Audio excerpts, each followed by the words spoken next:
পাঞ্জাব কিংসের বিপক্ষে ম্যাচে বিরাট কোহলি শশাঙ্ক সিংকে রান আউট করেছিলেন।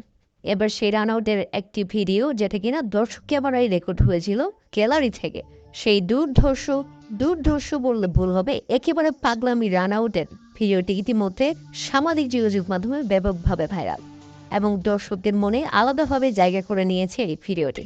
কারণ বিরাট কোহলি কতটা অবিশ্বাস্যভাবে এই রান আউটটা করেছিলেন, এই ভিডিও না দেখলে আপনি বুঝতে পারবেন না। লাইভ ক্যামেরায় ঠিক সেভাবে বোঝা যায়নি যে এই রান আউটের পিছনে বিরাট কোহলির অবদানটা কতটা ছিল।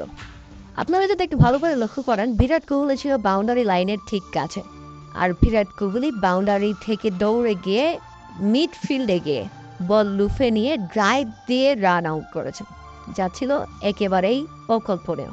তাতে একজন সেরা ব্যাটারের পাশাপাশি বিরাট কোহলি যে একজন সেরা ফিল্ডার, তিনি কিন্তু সেটা প্রমাণ করেছেন এবং নিজের অরেঞ্জকে দর্শকদের উদ্দেশ্যে তুলে ধরে তিনি যে সেলিব্রেশন করেছে, তাতে দর্শকদের উল্লাস ছিল আরো বেশি।